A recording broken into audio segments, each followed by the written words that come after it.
આજ સૌને જણાવતા આનંદ થાય છે કે ગુજરાત પોલીસ અને ગુજરાત એટીએસના ટીમ છે, જેમાં જે વરિષ્ઠ અધિકારીઓ છે, એમને બાતમીના આધારે એક બ્રાઝિલથી કોકેનની જથ્થો ગુજરાત દરિયા ખાતે દિલ્હીમાં એને ડિલિવરી લેવા માટે એક કાવતરોનો પર્દાફાશ કરવામાં આવેલું છે, જેમાં ગુજરાતના એટીએસના અધિકારી, વરિષ્ઠ અધિકારીઓ, ઇન્ડિયન કોસ્ટગાર્ડના અધિકારીઓ એને સંયુક્ત ઓપરેશનથી અમારા જે અધિકારીઓ પોલીસ ઇન્સ્પેક્ટર જે.એમ. પટેલ અને બાકીના જે અધિકારીઓ છે એમની ટીમને બાતમીને આધારે જે સૂચના મળેલી છે કે એક બોટ બ્રાઝિલથી થઈને લેટિન અમેરિકાથી થઈ, મેક્સિકો થઈ, યુએસ થઈ અને છેલ્લે કરાચી થઈને મુન્દ્રા તરફ આઉટર એન્કરેજમાં ઊભા રહેવાની છે અને એમાં એક કોકેનનો મોટો જથ્થો આવવાનો છે.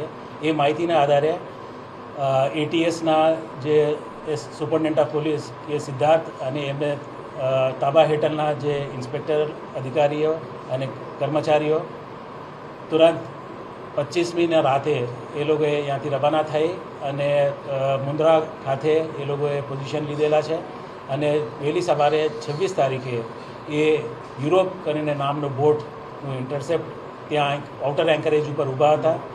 એમને આઈડેન્ટિફાઈ કરી અને એમાં જઈ એને તપાસ કરવામાં આવેલું છે. એમાં ઇન્ડિયન કોસ્ટગાર્ડના અધિકારીઓ, કર્મચારીઓને સંયુક્ત ઓપરેશન થયેલું છે અને એમાં જે બે સંદિગ્ધ ઇસમો છે, જેમનું નામ નિગિન્ટે નસરોજ જુમાને તથા જુમા નસીર ઉમર, એ બે વ્યક્તિઓ જે નાઇજીરિયન ટાન્ઝેનિયાના છે, એ લોકોએ આ બોટમાં એ માલ લાવવાના હતા અને એની ડિલિવરી જે દિલ્હીમાં રહેતા બે ઇસમો, એમના નામ કેલ્વિન ચુકુવામા અને બૈરુંગે જેમ્સ, એ ટાન્ઝેનિયા અને યુગાન્ડાના નેશનલ્સ છે, એ લોકોને ડિલિવરી કરવાના હતા. એ હકીકત એટીએસ અને કોસ્ટગાર્ડને મળેલી હતી અને એ અનુસંધાને એ લોકોએ બોટ, યુરોપ નામની બોટને સર્ચ કરી અને એમાં જે છુપાવવામાં આવેલો જે ડ્રગ્સનો જે થેલીઓ છે, જે 6 જેટલા થેલી, એમને શોધખોળ કરવામાં આવેલું છે. એમાં સફળતાપૂર્વક એ લોકોએ 5 થેલીઓને પકડવામાં આવેલું છે, જે પાણીમાં નાખેલા હતા. એને ત્યાં સર્ચ કરી એ લોકોએ બહાર કાઢેલી અને એક થેલો મળી આવેલ નથી.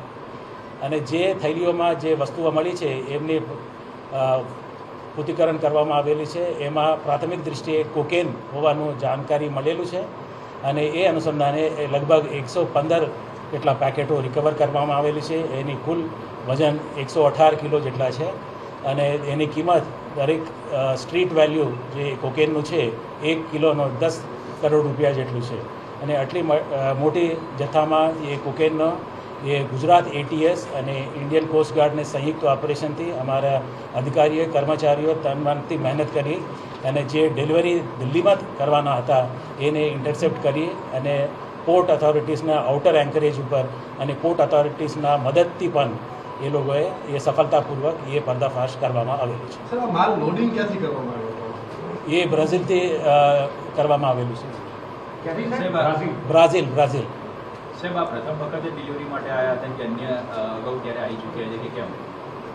આ માણસો તો એ પ્રથમ જણાવવામાં આવેલ છે, પણ છતાં પણ આપણે જે ઇન્ટરોગેશનમાં અત્યારે આપણી પાસે જે 3 ઇસમો છે, જે બે દિલ્હીના ડિલિવરી લેવાના હતા, એ આપણે કસ્ટડીમાં છે અને જે બોટ ઉપરથી આપણે એક કસ્ટડીમાં લેવામાં આવેલું છે અને એક વ્યક્તિ દરિયામાં કૂદ્યું છે. એમને શોધખોળ પણ ચાલુ છે. સર, આજે કરાચી શું કામ ગયા હતા? શું કહેવું? જે રીતે મેં કીધું છે કે લેટિન અમેરિકા, બ્રાઝિલથી થઈ, મેક્સિકો થઈ, યુએસમાં અમુક પોર્ટો થઈ, કરાચી થઈ, એ લોકો અહીંયા આવવાના હતા અને અહીંયા દિલ્હીમાં ડિલિવરી દેવાની હતી, એ આપણે કીધું છે.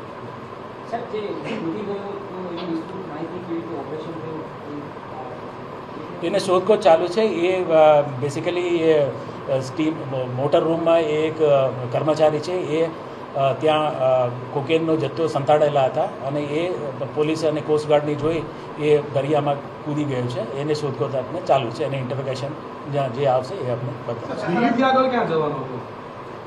દિલ્હીમાં એ લોકો ડિલિવરી લેવાના હતા અને જે બે માણસો આપણે કસ્ટડીમાં લીધેલા છે એ અત્યારે આવવાના છે અને એ આવ્યા પછી એ લોકોને ઇન્ટરોગેશનમાં અમને ક્યાં જવાનું છે એ અમને ખબર પડશે. સાહેબ, આ ભારત માટેનું જ હતું કે અન્ય દેશમાં મોકલવાનું?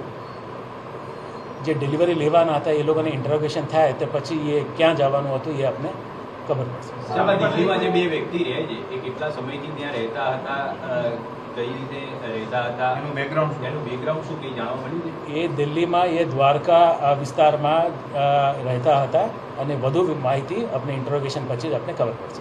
અચ્છા સર, આ બોર્ડ ઉપર ચૂકવા બાદ તેને કેવી રીતે બહાર કાઢવાના હતા? કોઈ અન્ય માલની આડમાં બહાર કાઢવાના, કેવી રીતે બહાર કાઢવાના? એ લોકો ત્યાં પોર્ટ આઉટર એન્કરેજ ઉપર છે ત્યાંથી એ લોકો બહાર કાઢવાના હતા અને એ ડિલિવરી દિલ્હીમાં પહોંચાડવાના હતા. અને એ આપણે જે દિલ્હીના જે ડિલિવરી લેવાના હતા એ લોકોને આપણે પૂછપરછ કરશું તો આપણે ખબર પડશે કે કયા બોર્ડ ઉપર ઉતરવાના થશે? એ આઉટર એન્કરેજ ઉપર જ આપણા લેવાના હતા. એ નાની બોટમાં કંઈ બીજી જગ્યા પર લઈ જઈ અને ડિલિવરી કંઈ આપવાની હતી. તો આગળ સાહેબ આપણે તપાસ શું કરીશું આમાં? તમામ અને એના જે બોટ ઉપરથી આપણે એક જે કમ્યુનિકેશનના જે સાધનો છે એપલના ટેગ મળ્યું છે અને એક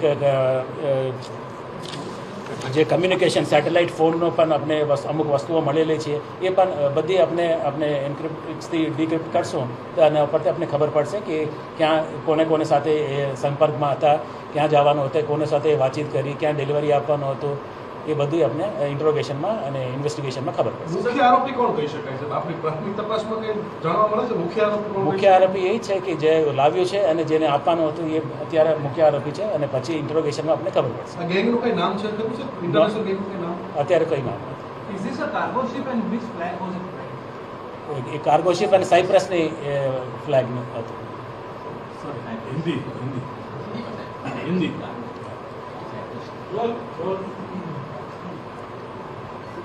આજરોજ ગુજરાત पुलिस गुजरात में ATS एक सफलतापूर्वक ड्रग माफिया का पर्दाफाश किया है, जिसमें एक शिप जो मुंद्रा पोर्ट आउटर एंकरेज पर इंटरसेप्ट करने आया है और उसमें से लगभग 6 थैलियाँ, उसमें लगभग 150 किलोग्राम कोकेन का बरामद हुआ है. इसमें शिप में 2 विदेशी नागरिक लेके आए हैं और ये डिलीवरी दिल्ली में रहने वाले 2 एक टैंजानियन और एक युगांडन नेशनल को डिलीवरी करने वाले थे. और इसमें हमारे ATS के उच्च अधिकारियों, इंडियन कोस्ट गार्ड के अधिकारियों के संयुक्त ऑपरेशन थी और हमारे काबिल SP ATS और उनका टीम जो इंस्पेक्टर्स है JM पटेल और उनके अलग अलग टीम के द्वारा इसको इंटरसेप्ट किया गया है. उसका बोर्ड के ऊपर चेकिंग की गई है और उसमें 6 थैलियों में 118 किलोग्राम जितना कोकेन बरामद किया गया है और इसको टेस्ट किया गया है और प्राथमिक दृष्टि ये कोकेन है इस तरह से मालूम पड़ा है. और इसमें 3 व्यक्तियों की कस्टडी में लिया गया है और इंट्रोगेशन चल रही है और आने वाले दिनों में क्या इन्वेस्टिगेशन में निकलेगा ये हमको बताएंगे. और इसके साथ साथ एक हाई कम्युनिकेशन सैटेलाइट फोन्स और एप्पल टैग वगैरह भी मिला है और उसमें से भी हमको काफ़ी कुछ चीज़ें जानने के लिए मिली. सर, कितने आरोपी पकड़े गए? ये बात कहाँ से आता था और बोर्ड में क्या क्या होता है? 3 आरोपी मिले हैं और ये जैसा मैंने बताया है ये ब्राज़ील लैटिन अमेरिका कंट्री से होते हुए ये शिप मेक्सिको गई है, मेक्सिको से USA गई है, वहाँ से कराची लेटर होते हुए यहाँ मुंद्रा के तरफ आ रही थी. मुंद्रा के पोर्ट आउटर एंकरेज ऊपर इसको पकड़ के उसको छानबीन किया है और उसमें ये कोकेन मिला. साल कहाँ जाने वाला था? दिल्ली में डिलीवरी देने वाले थे और उससे आगे कहाँ जाने वाला था वो इंट्रोगेशन में पता चला. सर, इनके पास से कोई हथियार भी बरामद हुआ? हथियार वगैरह नहीं मिला है, सिर्फ ये हाई कम्युनिकेशन इक्विपमेंट वगैरह मिला है, Apple tag satellite phone. Sir, who has escaped और उसका investigation कैसे चल रहा Pardon? है? Who has escaped और वो कैसे investigation? जो 2 पर्सन्स जो लेके आने वाले थे उसमें से एक आदमी ने वो पानी में कूदा है, जिसका नाम मैंने बताया था कि जिगिंटे नसरो जुमाने, ये तंजीन के व्यक्ति है, ये उस पानी में कूदा है और उसका शोधखोज भी चालू है. Okay sir, thank you. Sir आगे के विजुअल्स भी तीनों के विजुअल्स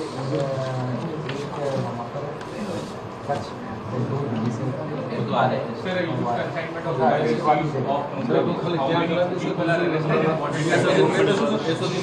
सर जो दिल्ली वाले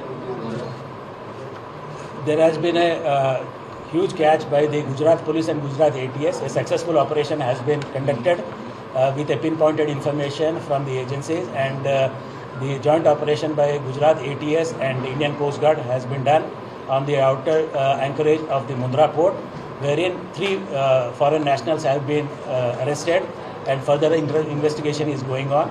Primarily, we have recovered 5 packets, and primarily it shows that it is cocaine. About 118 kilograms of cocaine has been recovered.